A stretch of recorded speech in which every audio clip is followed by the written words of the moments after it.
So I could talk to you all day about the new General Data Protection Regulation, but I'm conscious that I only have 15 minutes or so. So we're going to focus very much on the current state of play in the UK and the changes that are being brought in by the General Data Protection Regulation, and give you a few practical tips at the end. So the current regime under the Data Protection Act deals with the collection use of personal data. So what do we mean by personal data, and how does this have relevance to you guys at the IABM? So this means any information that relates to a living individual. So if you've got some clever technology or clever software that kind of monitors sort of user or audience data or behavior or customer interactions, and even if you don't do any of that clever stuff, or you're using AI, for example, even if you're just an employer and you're collecting obviously your employee personal data, then you are a data controller under the Data Protection Act. If you're just processing or hosting or storing data, then you will be a processor under the Data Protection Act. And your clients, say, well, the broadcasters or the media content providers, they will be the data controller. And so what's the difference? And for those of you that are more familiar, apologies, but controllers are those that make decisions, who decide on how you're going to use that data. Processors are the people that help you make those decisions or help process that information, provide you services, provide you technology, infrastructure. So I'm wondering whether a lot of you in the room may also wear two hats in quite a lot of situations. You also may provide services to your ultimate client and they make decisions on the data that you collect. Equally, you could also be making decisions about the data you collect and then how you'll use that for the services you provide. So when we see these sort of unusual terms, those what they mean. And when we talk about process, that means any use of personal data, whether that's accessing, transferring, collecting. Anything that touches personal data is more likely to be a process and therefore caught by the Data Protection Act. And data subjects, for those who aren't lawyers, people, so actual living individuals. Okay, so the current state of play is that all the obligations under the Data Protection Act, which obviously came from a directive from 1995, so we're dealing pre-Google, pre-Facebook, pre-the world as we know it. So this old piece of legislation didn't foresee the kind of massive change in the environment that we're all seeing from a technology perspective. So it's slightly archaic, and it only really deals with responsibility on the data controller, i.e. the person that's making decisions about personal data. So controllers, you're responsible for the data processor, but there's no kind of responsibility under the Act itself on the data processor. And the regulator in the UK is called the Information and Commissioner's Office, which hopefully a few people have heard of. And their current armoury, as such, has a number of different things. So criminal sanctions, monetary penalty notices, up to $500,000, enforcement notice, audits, and information orders. So kind of a light touch armoury, which is being strengthened, as we'll come on to see. And just to bring it back to basics, so what do we all have to do, and like why should we care really? So when you're dealing with people's personal data, so name, address, email, telephone number, medical history, is a special category of sensitive personal data, anything that relates to a living individual, you must kind of deal with under these 8 data protection principles. And sort of dealing with them, most of them are self-explanatory, but the key one that's really important is the first one, so fair and lawful processing. So what does that mean in non-legal speak? So you have to have a legitimate and lawful reason for collecting that data. You're doing it to provide services, that's great, but also are you doing the performance of a contract, or are you obtaining consent to collect that personal data? And what are you going to then do with that data? Those are issues that you've got to kind of address before you go through the rest of the principles to make sure that you're using it only for the purposes that you've told someone that you're going to use their personal data for. You're not collecting too much, you're only using as much as you really need to provide those services. It's accurate, and you're keeping it for no longer, not keeping it forever, keeping it for as long as you need to. And you're adhering to any rights of the data subject. So if they ask for a copy of the information that you have on them, you're able to actually comply with that request. Equally, as I'm sure a few people maybe that are familiar with some of the stories if you're following like the NHS and other people, you've got good security. and that you are kind of protecting that data in obviously in a secure site with encryption, firewalls, malware protection, maybe you've got a backup somewhere else, and also in terms of where you're processing it in the world. So are you sending this outside of Europe? Are you sending it to the US? Have you got protections in place for that transfer? So as mentioned before, kind of the key one is Principle 1 and Principle 8, which we'll touch on briefly before we move to the GDPR. But Principle 1, so fair and lawful processing, as we've talked about before, you can't mislead someone about you're collecting the data. You've got to talk about who's collecting the data. So if it's you, then you obviously kind of say who it's for and why you're collecting it and what you're going to do with it, and any other information that relates to that sort of activity. And as we mentioned before, there's got to be a reason and a kind of a legitimate sort of interest of why you're doing this. And that's either for the performance of a contract or consent, for example. So you can't just arbitrarily collect this data. There's got to be a lawful reason. And when we're talking about sensitive data, so medical information, for example, whether I'm gluten intolerant or when wearing spectacles, that's kind of sensitive data relating to my health. You've got to get someone's explicit consent. You can't just rely on the fact, just bury it in some privacy policy. You've actually got to get their express consent. And the other one, which is obviously kind of key in this sort of international world, is where are you sending it in the world? Are you using a cloud service provider with data centers in the US or Singapore? Where is your data going? And have you taken adequate protections to make sure that that data is safe wherever you're sending it in the world? And the ways of doing that are making sure that you're sending it to a country where the European Commission has decided that, yep, that country has good legislation, we're happy for that data to be sent there. Or whether you've got model clauses, and these are special kinds of contracts that the European Commission has said, if you use these and you don't modify them, which is really key, then if you've got that in place with your supplier who's providing you this magical cloud storage service, then yes, you can send that data outside the EEA. Very few people these days have got binding corporate rules. This tends to apply to massive international organisations that have got in place very kind of complex rules between themselves in their group structure to make sure the transfer of data complies with particular rules and regulations. But others that may be more familiar are entities, US entities, that have registered with the EU-US Privacy Shield. Now this is the child of the safe harbour, which was knocked out as not being valid anymore between the EU and the US. But the EU Privacy Shield is its new form. So if you're dealing with a US company and they're registered with the EU-US Privacy Shield, then it's safe to have that transfer outside. But you need to make sure that it's brought to the attention of the data subject, the individual, so they know where their data is going in the world.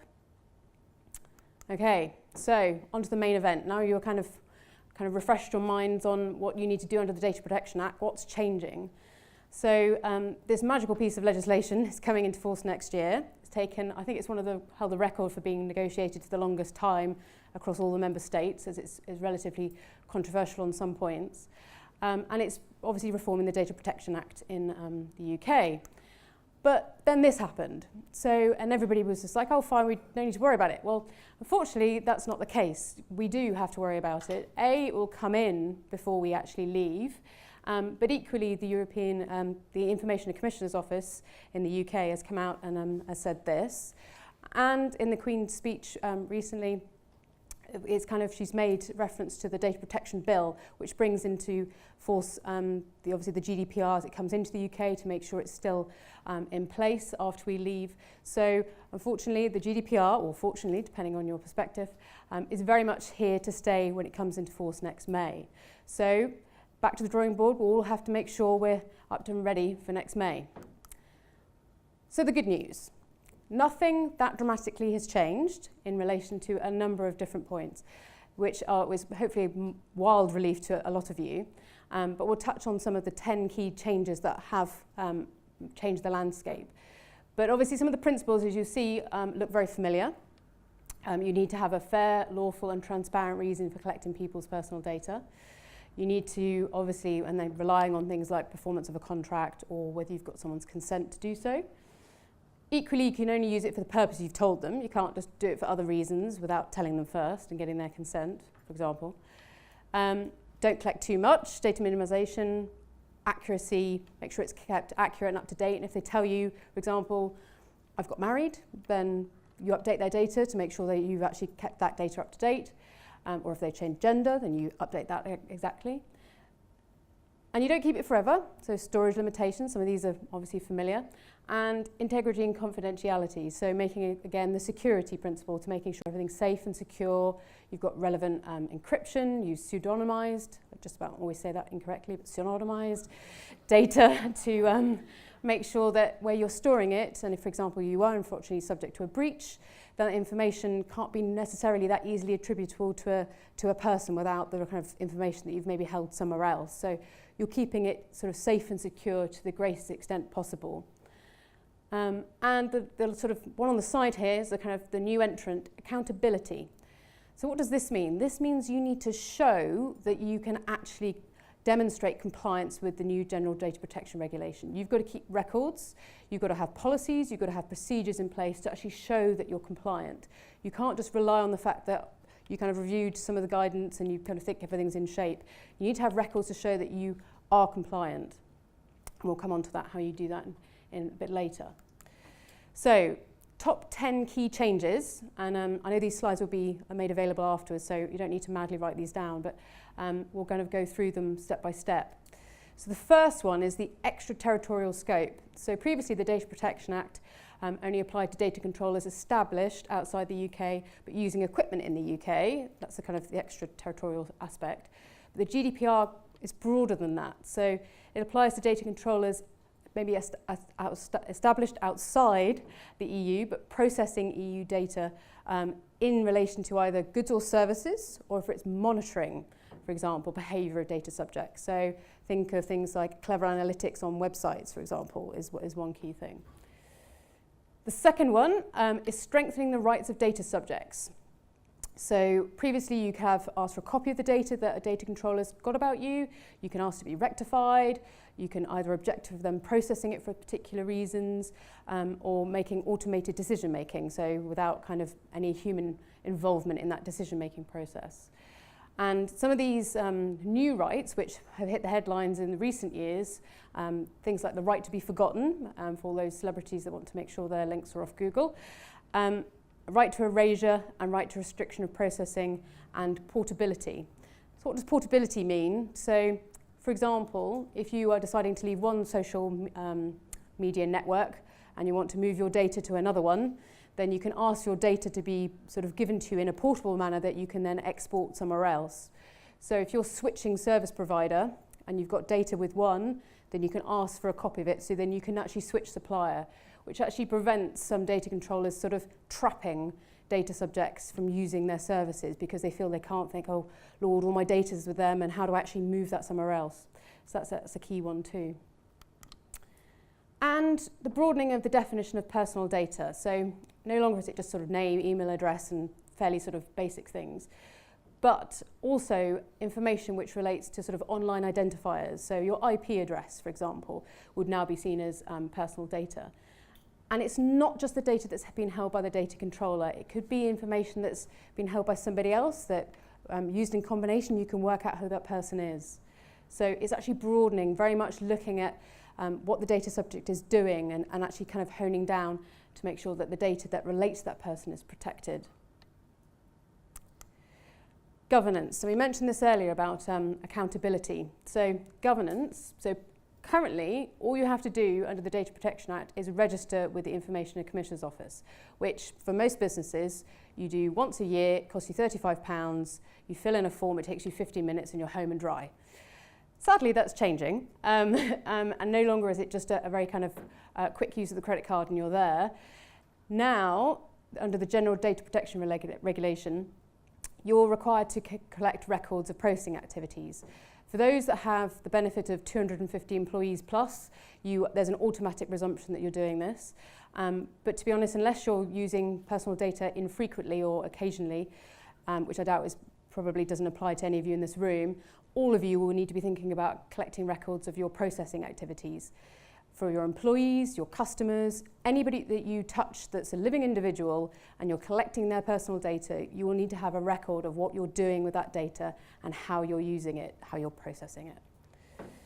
And for those that are doing some extra special activities with personal data, you might need to think about a DPO, a data protection officer. So if you're doing very large-scale analytics or you're doing large-scale analytics of sensitive personal data, then you will need a data protection officer. So this person should be someone that's kind of skilled in data protection law, that understands the GDPR, understands your business, and is able to take kind of steps to give advice to your business. Just to kind of avoid some of the doubt that if you appoint a data protection officer, they can just be responsible for compliance. The data controller is still responsible. The data protection officer is there to advise the data controller. It doesn't take away any responsibility. They are there to advise and consult, but they are not the person that you can hang out to dry when it all goes wrong. And things that they get involved in are, and another kind of thing under the GDPR that should be worthy of note, is carrying out impact assessments. So DPIAs, as they're known, data protection impact assessments. If you've got a new product or project or service that's coming up and you're using customer data, for example, you should be thinking about undertaking a data protection impact assessment. And that's a process where you look at what you're doing, the information you're collecting, the purpose. Are you kind of making sure that the rights and freedoms of the data subject are not being infringed too much? Are you taking mitigating steps to make sure their data is kept safely and securely, for example? And if you've got a data protection officer, have they been involved and have they contributed to that impact assessment? And are they happy that you're making sure this new product is compliant? And if they're not happy, have they made their sort of voice heard and it's documented in a report saying, actually, I disagree with this product, but the business decided to go ahead nonetheless. Those documents will be very valuable to you in the event that there's a problem and you get investigated with the ICO. They want to come in and have a look at those documents. And this is all part of the governance obligation. And you need to, as we talked about, demonstrate compliance. So if you've got sort of records of what you're doing, you've got privacy policies, you've got contracts in place with the suppliers that got data processing clauses, then these will all be documents that help show compliance. And as mentioned earlier on in the presentation, under the current legislation, data controllers are only really caught by the DPA. Now data processors are. So if you're not making decisions about the data you're collecting for your client, but nonetheless you can't hide, you're still on the hook for compliance with the GDPR. So gone are the days when you just hope to just point the finger at the person that's sort of ultimately your client and hope they'll kind of deal with the situation. You have to be responsible too. And consent. So a lot of focus has been made on this particular change. So consent is actually one of the kind of reasons that you can actually deal with personal data. There are other reasons, as we've talked about earlier. And the level of consent has been increased and strengthened. So there's sort of some quotes there, but it effectively means that you need to be something that's very kind of specific and clear. And gone are the days when you can bury it in a privacy policy or some terms and conditions. You have to use things what are called just-in-time notices. So similar to how we're seeing cookie pop-up notices, things that pop up to the user and actually give them a very kind of interactive customer experience about providing consent. You can't rely on lengthy terms and conditions or pre-ticked boxes anymore. And it needs to be clear and plain language. So obviously lawyers like myself are going to have a challenge to make sure that these wordings we advise to the clients are nice and clear and not too legalese. And it's not conditional on other matters, so you're not saying, right, well, you can only do this if you give us all this data about you and your family and your dog and everything else. It has to be very much sort of separate. And by that token, easy to withdraw as to give. And you've got to record the fact that consent's been given. So clever sort of use of technology that timestamps and takes either screenshots maybe of online signatures, or it gives you some sort of evidence or record that consent has been given, will be really useful. Consents for children. So to those of you that obviously deal with maybe kind of responses or audience data when you're looking at children, obviously we're kind of dealing with a very kind of special category of data subjects. So we need to be kind of quite careful how we're obtaining consent. And this is where the GDPR and the member states actually didn't really get to harmonise on what they felt was the kind of the appropriate age. So This is one thing that will actually be different across all of the different member states. So 13 to 16 will probably vary. Under 13s will always need parental consent, and this sort of comes into sort of parallels with COPPA, which is the US legislation. So for those that kind of you're looking at maybe collecting children's consent, you're going to have to think about a very kind of interactive way to actually make sure that you capture the parental consent, whether that's sending messages to the parent or trying to actually find out other clever ways of making sure that you've really got consent of the children. So, okay, worst case scenario, breach notification obligations. You suffered a breach, what happens? Well, previously under the current legislation, only telecoms providers had to notify the Information and Commissioner's Office. Unfortunately now, if you suffer a breach, you have a responsibility to, within 72 hours, which is not long, notify the Information and Commissioner's Office where you've got a breach. And if it affects the rights and freedoms of your customers or data subjects, you also have to notify them. So we are kind of dealing with a lot of clients where we either they're thinking about an audit or they're thinking about their processes to deal with a breach. Please do not make sure that the first time you're dealing with a breach is because you've had a breach. You need to have practicing of how these sort of procedures come into play when something like this happens. You need to have a team, you need to have a process, and you need to have a procedure to follow to make sure that you know what you're doing in those kind of critical time periods. When we talked about sort of the contracts you'll have in place, maybe with your clients in this situation, they may be the data controller, they may be putting some slightly more onerous clauses in that contract they have with you to make sure that they are confident, as you may be as a data processor, you comply with the GDPR. Equally, if you're on the other side of the table and you're the data controller, any of your suppliers who are helping you process data, you will want to make sure that the contract is robust. So under the current scenario and legislation, there's no regulation of that particular contract or what needs to be in there. Specifically under the GDPR, there's a whole article setting out all the kind of conditions of what need to be in that contract. But effectively it needs to be, it's fairly intuitive, like what's the purpose of the processing? You follow the instructions of the data controller, you've got adequate security. They kind of set out in robust detail the responsibilities of the processor. Whilst you may have this beautiful written contract, one of the key differences is also you need to be convinced that the processor, that maybe you in this instance or your suppliers, are actually up to the job. Are they a good processor? Are you convinced they have all the capabilities to comply? You can't just point to the contract and hope that will get you out of a sticky situation. You have to provide evidence that you think you've picked the right supplier. They've given you evidence to show that they can comply. So it's not just what's buried in the contract. And just to scare you right at the end, before you need a stiff drink, under the Data Protection Act, the fines go up to £500,000. Under the GDPR, these have jumped up to the higher limits, is 200 million or 4% of your worldwide turnover. And this obviously is for serious breaches, maybe if you've not collected data for a lawful purpose. So there is a slightly lower category of 10 million or 2% of worldwide turnover, which doesn't sound too, that much lower, but there are sort of two categories of fines. So the Information and Commissioner's Office obviously is going to have a slightly stronger arsenal than they did before into making sure there's compliance. So that's something to be mindful of. So what to do now? The ICO has got 12 steps to take now. Awareness, make sure you have awareness in your organisation about personal data. You maybe think about rolling out training, making sure your new employees go through data protection training if you have that kind of capability. Look at the information you hold about your customers, your clients, your employees. Looking at your privacy policies. Looking at how you deal with individuals' rights. Could you actually respond to a subject access request if you received one? Do you know what one is? Do you know what they look like? Lawful basis for processing data. So look at all the reasons that you collect for processing personal data. Have you got a reason for doing this? Can you actually kind of document it in a meaningful way? And consent. So your consent wording or your user journey or the way that you capture consent, does that meet the new threshold? Especially if you're dealing with children, as we mentioned before, and practicing data breaches. If you've got someone in the IT team that you talk to, if you've got someone in PR that's got a press release statement that's ready to go, who's a representative on the board that will kind of respond to these situations if necessary, someone in legal if you have got legal support.